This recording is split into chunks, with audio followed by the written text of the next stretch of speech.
आज़ादी के 70 वर्ष बाद त्रिपुरा से एक महिला ने दिल्ली में इतिहास रचा, पहली कैबिनेट मंत्री बनके।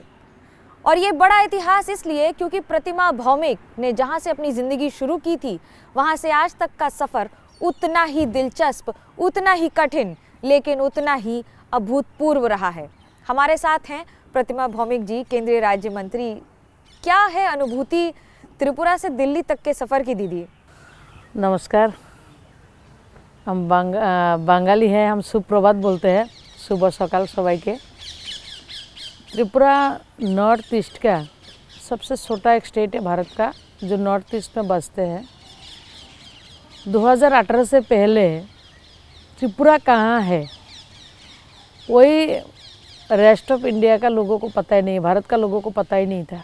लेकिन 2018 में जो विधानसभा चुनाव में माननीय प्रधानमंत्री जी मोदी जी के नेतृत्व में उम्मीद भाई शाह तो अब राष्ट्रीय सभापति थे, उनकी लीडरशिप में त्रिपुरा ने कमाल किया। तो माननीय प्रधानमंत्री जी ने बोला था त्रिपुरा का पब्लिक ने सही समय सही निर्णय लिया है, तो तब त्रिपुरा को लोगों ने जानने लगा। और त्रिपुरा का आज जो स्थिति है, जो जान पहचान है, एक एक बच्चा भी जानते हैं। हम सबका आइडेंटिटी जो दिया है मोदी जी ने हमको परिचय दिया है। अब त्रिपुरा को, अगरतला को आमतौर पे लोग इंडिया भारत का लोग जानते हैं। तो ऐसा एक छोटा सा गांव से मैं आती हूँ। सिपाहीजला मेरे डिस्ट्रिक्ट है। इंटर बॉर्डर पे मेरे गांव और बांग्लादेश के जो फासला है 300 मीटर का है मेरे घर से। तो वहाँ से अगरतला ही बहुत दूर है, नियर अबाउट 90 किलोमीटर।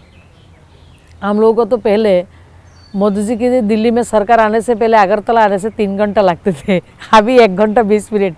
इतना अच्छा रास्ता उन्होंने बना के दिया। पहले फ्लाइट भी नहीं होती थी अगरतला पहले से अगरतला से दिल्ली का डायरेक्ट कोई फ्लाइट नहीं था।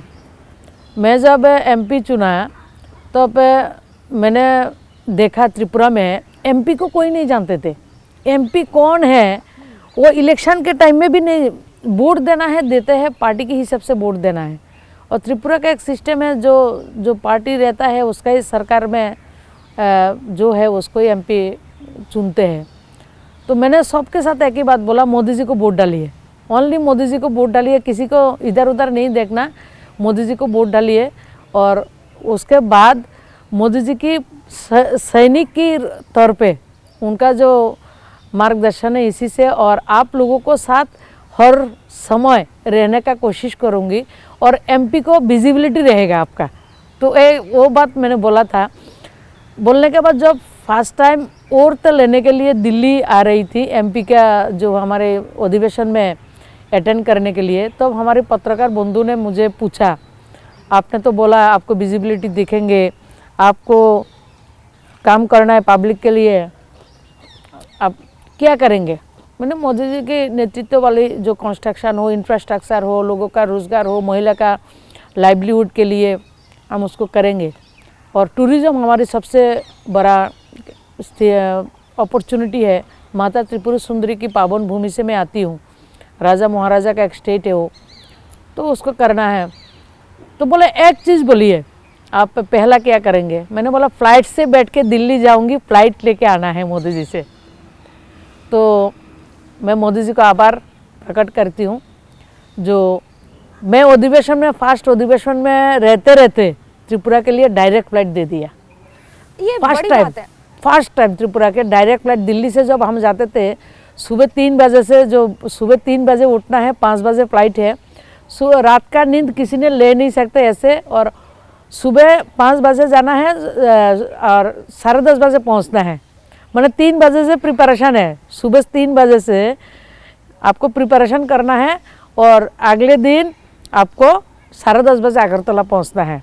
तो इसी दौरान पब्लिक का जाना भी कम होता था, और हमारे दिल्ली के तरफ हमारे जो रुख है वो भी कम था। और सबसे ज़्यादा हमारे बिजनेस के लिए, एडुकेशन के लिए, हेल्थ की इशू के लिए हमारी स्टेट बंद एक जगह में लॉकिंग एक स्टेट था। लेफ्ट की सरकार को हराना आसान नहीं था। लाठियां बहुत खाई हैं, मार बहुत खाई है आपने। कितनी बार हुआ अस्पताल गई हैं? बहुत सारे बार अस्पताल गई, थाने में गई, जेल में गई, बहुत कुछ हुआ। और लेफ्ट का काम ही है कोई भी चुनाव हो 6 मंथ लोगों के ऊपर टॉर्चर करना, उसका सिस्टम ही ऐसा है। जो भी चुनाव हो, पंचायत का चुनाव हो, लोकल बॉडी का कोई अर्बन लोकल बॉडी का चुनाव हो, लोकसभा का हो और विधानसभा का होने के बाद तो गाजा बाजा के साथ वो लोगों को लूटते थे, मारना पीटना आगजनी करना। और सबसे और भी तकलीफदायक काम है जो श्लीलता हानि, जो मोलेस्टेशन का केस है, किसी को पसंद नहीं है उसका रेडी रहते हैं। और थाना पुलिस अभी जो वेस्ट बंगाल में जैसा हो रहा है ना, थाना पुलिस भी ऐसा ही था।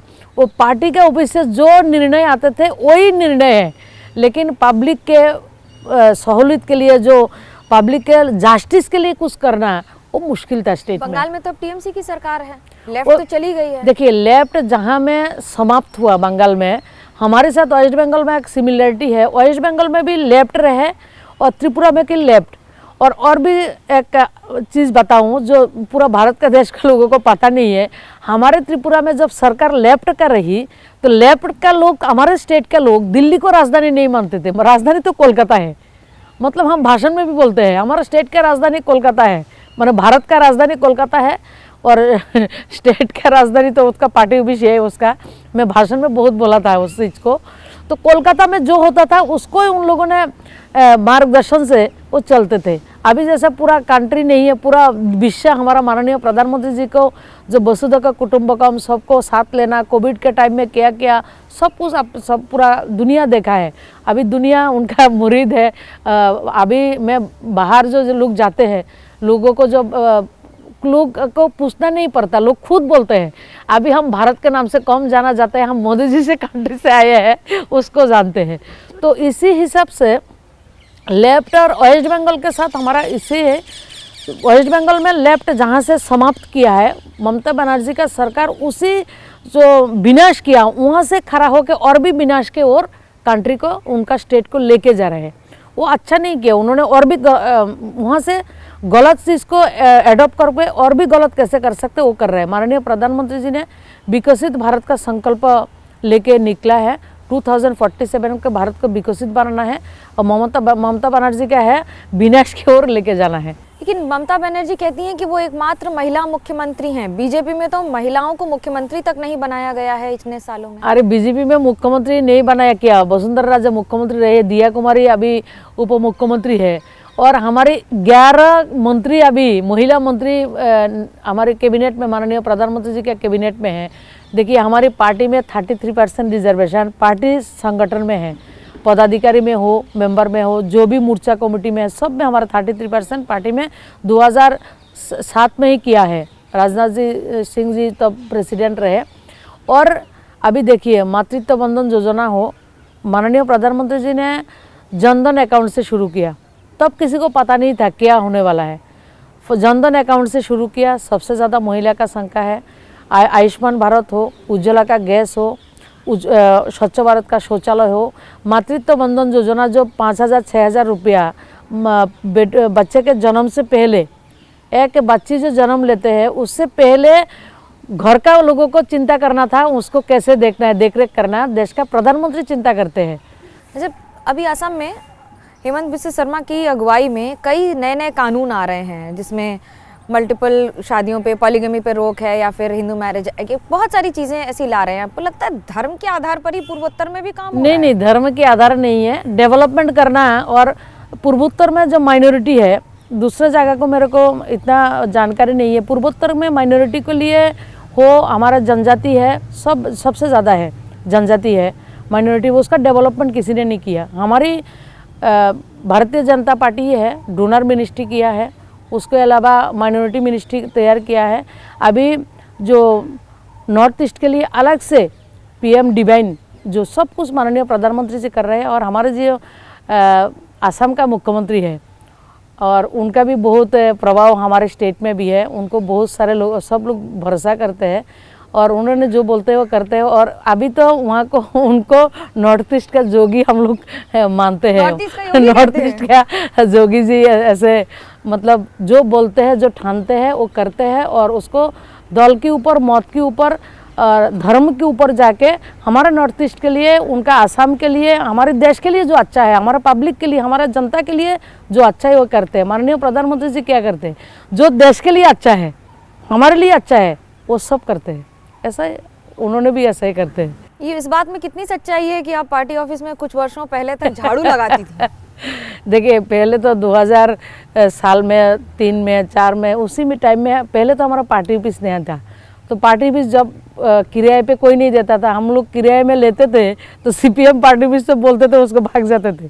तो कभी एक पार्टी ऑफिस हम लोगों को मिला, एक पत्रिका ऑफिस के नीचे है, गली में है। तो हमको झाड़ू भी हम लोगों को लगाना है, कार्यकर्ता को चाय किसी के लिए बनाना है तो हम लोग को बनाते थे। तो टेबल साफ करना है, वो लोग हम खुद करते थे, वो मज़ा अलग है। आप तो केंद्रीय मंत्री हैं, तो साड़ियाँ, कपड़े, ज्वेलरी है कितना आपके पास? अरे ज्वेलरी से क्या करना, साड़ियाँ कितनी है? और सरिया है, सरिया सबसे ज़्यादा 100 साड़ियाँ होगा तो 90 साड़ी पब्लिक देते हैं, कार्यकर्ता देते हैं। अच्छा, कार्यकर्ता का साड़ी है और सब अच्छा लगता है। जब साड़ी पहनती हूँ ना तो कार्यकर्ता फ़ोन करते हैं, मेरे साड़ी पहने हैं उन्होंने। और जब कोई भी पहनता नहीं हूँ, को मेरे को ज़्यादा से ज़्यादा कॉटन का साड़ी, मैं 90% कॉटन का साड़ी पहनती हूँ। जो बिना कॉटन का देते हैं कोई भी पहनता नहीं हूँ, दीदी मेरा साड़ी तो पहना नहीं है, तो मैंने एक दिन के लिए पहनूंगी, रुक इधर आ, कौन सा साड़ी है तेरी है। कार्यकर्ता देते हैं मेरे को साड़ी। ये बात में साड़ी हो चादर है, सिल्क की साड़ी देने से आप नहीं पहनती हैं, लेकिन सूती साड़ी देने से पहन लेती हैं। पहनती हूँ। क्या है ये, क्या माजरा है? नहीं, वो कंफर्टेबल है मेरे लिए, बहुत अच्छा लगता है। मैं साड़ी तो 24 घंटा पहनती हूँ। पूर्वोत्तर में एक घटना मणिपुर वाली भी हुई थी, उसके लिए काफ़ी सवाल उठे थे, और अब फिर उसके बाद बंगाल की घटनाएं। महिलाओं पर देश में जो अत्याचार होते हैं उसको कैसे देखती हैं आप? देखिए, मणिपुर का स्थिति अलग है। मैं मणिपुर का प्रभारी रही 6 महीने के लिए इलेक्शन का, तब मैंने देखा 15 साल जो कांग्रेस का शासन था, 17 से ऊपर एनकाउंटर हुआ, 17 से ऊपर, माने 1700। मैंने रात को किसी माँ को, किसी पत्नी को पता नहीं है, उसका बेटा नहीं तो उसका पति को उठा के लेके जाके एनकाउंटर करेगा, ऐसा शासन था। मणिपुर के बारे में अभी लोगों ने इंटरेस्ट लिया, कांग्रेस के रिजिम में किसी ने इंटरेस्ट नहीं लिया, क्योंकि कांग्रेस के रिजिम में नॉर्थ ईस्ट है वही तो पता नहीं था। नॉर्थ ईस्ट को भारत के साथ तो माननीय प्रधानमंत्री जी ने जोड़ा है, नॉर्थ ईस्ट के साथ ओनली गुवाहाटी को जानते थे लोग। अभी वेस्ट बंगाल में जो हो रहा है पिछले 10 सालों में, क्यों हम कोलकाता और वेस्ट बंगाल से रिलेशन अच्छा है, तो उन्होंने महिला बोलते हैं, माँ माटी मानुष का नाम बोला है, माँ का इज्जत नहीं है, नीलाम कर दिया उन्होंने। ऑर्गेनाइज्ड हुए से, ऐसा नहीं है हम ऐसे अननोनली कुछ हो गया, अनकॉन्शियसली कुछ हो गया, ऐसा नहीं है। उन्होंने ऑर्गेनाइज्ड हुए से पिछले 10 सालों में वेस्ट बंगाल का महिला को ऐसा एक संदेश खाली नहीं है, हजारों संदेश खाली उन्होंने बनाया। वही उनका सिस्टम है, आपको लूट करो और लोगों को संपत्ति लूट करो, लोगों को पैसा लूट करो। और 2021 में मई महीने के रिजल्ट के बाद वो जो स्थिति है, वो स्थिति तालिबानी शासन को भी शर्मिंदगी होना पड़ेगा, ऐसा स्थिति है। और इसलिए स्थिति ऐसा है। लेफ्ट की बात करती हैं, त्रिपुरा में राम मंदिर का बड़ा विरोध हुआ है, इस बार क्या लगता है राम मंदिर का पूर्वोत्तर भारत में कितना असर है? माननीय प्रधानमंत्री जी उस काम को किया है। जैसे 51 में जो संकल्प लिया था राम मंदिर के लिए, 370 के लिए, जो संकल्प हमारी पूर्वजों ने लिया है, हमारा पार्टी उसको भूला नहीं है, माननीय प्रधानमंत्री जी उसको किया है। लेकिन हम बहुत भाग्यशाली है, अब भी है, जितने लोग अभी भी है, सब हम कितने अच्छा कर्म किया होंगे और मोदी जी ने उस काम को किया है। मोदी जी तो तपस्वी है, उनके हाथों में इतना बड़ा काम होने वाला था, भगवान का सेटिंग है। तो मैंने एक चीज़ बोला, त्रिपुरा में हर एक के कान में राम राम गूंज रहे हैं, हर एक के दिल से बोला ना बोला राम नाम निकल रहे हैं। और हर एक जो नास्तिक था, कम्युनिस्ट सबको नास्तिक बोलते थे, सब आस्तिक बन गया था। आप नाश्ते में क्या खाती हैं? मूरी, मैंने देखा मेरे कि बहुत मूरी कम पे लोग भरते ऐसा खाते हैं, मैं मूरी सूखी खाती हूँ, मूरी और बताशा। मूरी बतासा से खाती हूँ, कभी दूध से, केले से मूरी खाती हूँ। और त्रिपुरा में कमी रही है इसलिए ये आदत है कि घर से मूरी चिरा हमारा वो खाना आदत है, छोटे से हमको गांव से है। तो हम रोटी खाना हमारे यहाँ से गरीब बना जाते थे जब हम छोटे थे, जो राइस चावल खाते हैं, जिसको घर में चावल नहीं है वो रोटी खाते हैं। त्रिपुरा में इस बार सबसे बड़ी चुनौती पूर्वोत्तर भारत में क्या होगी? आपको लगता है कि इस बार लेफ्ट और कांग्रेस, क्योंकि राहुल गांधी ने बहुत एक लंबी न्याय यात्रा की है, न्याय मांग रहे हैं पूरे देश में। राहुल गांधी एंड कंपनी, कांग्रेस के लोगों को इटली कहाँ है पता है, ब्रिटेन कहाँ है पता है, जर्मनी कहाँ है पता है, अगरतला कहाँ है पता नहीं है उसको, आइजल कहाँ है उसको पता नहीं है, उसको ईटानगर कहाँ है वो पता नहीं। अब चिंता मत करिए, उसको कुछ नहीं है। नॉर्थ ईस्ट में किसी जगह में कम्युनिस्ट भी नहीं है, कांग्रेस भी नहीं है। हर एक स्टेट में, 8 स्टेट में अष्टलक्ष्मी माननीय प्रधानमंत्री जी ने सम्मान हम सबको दिया है। अष्टलक्ष्मी में मोदी है और नहीं तो एनडीए है और कुछ नहीं है, कुछ नहीं हो सकते, चिंता मत करिए। ऐसा क्यों कह रही हैं आप इस आधार पर? अरे नॉर्थ ईस्ट क्या एयर कनेक्टिविटी नहीं था, रोड कनेक्टिविटी नहीं था, हमारे रेल कनेक्टिविटी नहीं था, अरुणाचल में एयरपोर्ट नहीं था, 2 साल पहले अरुणाचल में एयरपोर्ट बना, सिक्किम में एयरपोर्ट बना, सब जगह में हो रहा है। हमारे स्टेट में एक एयरपोर्ट था, ऐसा लगता है बस अड्डा है, अभी इंटरनेशनल एयरपोर्ट बना दिया। रोड देखिए, चमका दिया मोदी जी ने हम सबको। Air connectivity, road connectivity, water wise सब कुछ किया है। अभी एम्स दिया है। मान लीजिए एम्स कहाँ होते थे, एम्स मतलब दिल्ली में है, अभी गुवाहाटी में एम्स में है। अभी वंदे भारत मतलब हैदराबाद होगा, बॉम्बे होगा, आपका दिल्ली में होगा, नहीं तो बेंगलुरु में होगा। ऐसा हमारा मन में ऐसा ही था। अभी वंदे भारत हमारा गुवाहाटी में है। हमारे स्टेट में शताब्दी है, क्या बोलते हैं आप? मेरे स्टेट में है जिग-जैग वाला जो टॉय ट्रेन से ना, वो थोड़ा था हमारे स्टेट में, कुछ किलोमीटर का था, टॉय ट्रेन था, जिग-जैग वाला टॉय ट्रेन था। अभी मोदी जी ने 2016 से ब्रॉडगेज दिया, राजधानी दिया, हमसफर दिया, शताब्दी दिया, डेमो ट्रेन किया नहीं दिया। अभी तो बांग्लादेश का अंदर से कोलकाता को जोड़ा है, जो नॉर्थ ईस्ट के लिए गेम चेंजर है। क्या बोलते हैं हम, नॉर्थ ईस्ट के लोग कांग्रेस बोलिए तो हादसे पर है कांग्रेस। बात करने के लिए हमसे शुक्रिया प्रतिमा दी। आने वाले दिनों में चुनाव है, चुनौतियां भी होंगी। फिलहाल कैमरा पर्सन अजीत चाको और मनोज अधिकारी के साथ मुझे मनोज्ञा लोईवाल को दीजिए इजाजत। खबरों का सिलसिला एबीपी न्यूज़ पर जारी है।